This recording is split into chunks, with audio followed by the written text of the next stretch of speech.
Tính tiền tôi nó vào hả?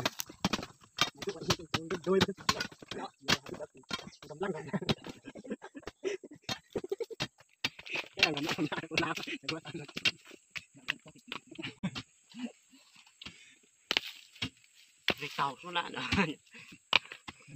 오! 쳤은다 그랬다 거라.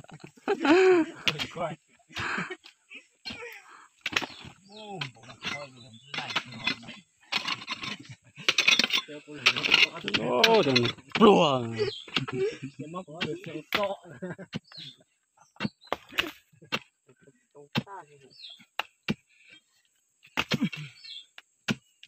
Này lục mê lục hợp với lại đâu có lục thôi.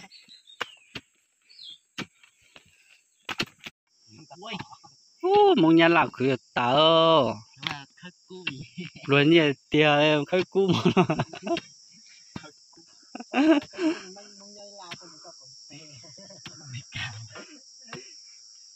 Này cho lo tìm cái cà tìm mua nhiều lo ba cho cà nó sao nhệt thế. Món nọt ta.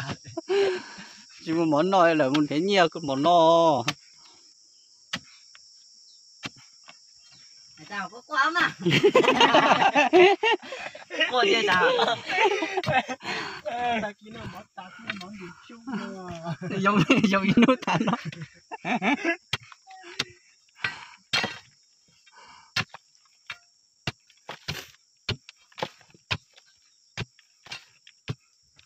Nó nói thế là có chữ ấy.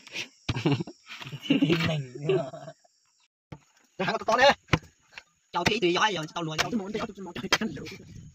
Nếu tao tinh thần còn chụp nó số xa nhỉ. Là cái in từ xa nó phải các bạn. Thôi lửa rồi. Mồi muốn tao mà cháu đi tôi cho. Một là tôi sắp chưa. Cháu tao lùi mà cháu gì, cháu quên tao. Thì tôi cho ở cái bọc à.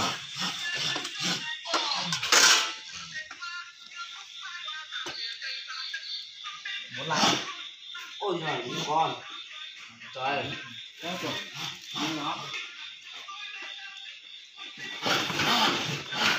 Cho trong hố mà lấy thao cho ta. Bắt coi đi.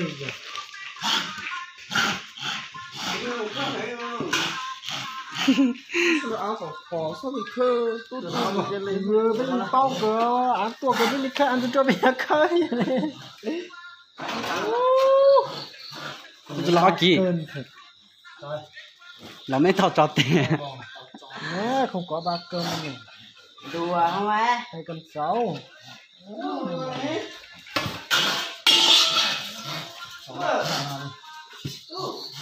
một đĩa. bây giờ mình gặp cái tí ôi để ý cái tay này thao cho tụt rồi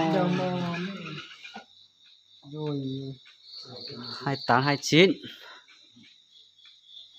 thế là họ lấy cái gì cái là cái chính đó xong rồi giờ thì làm hai ngày 2 giờ bắt đầu cho mù trắng cho thợ tán lùi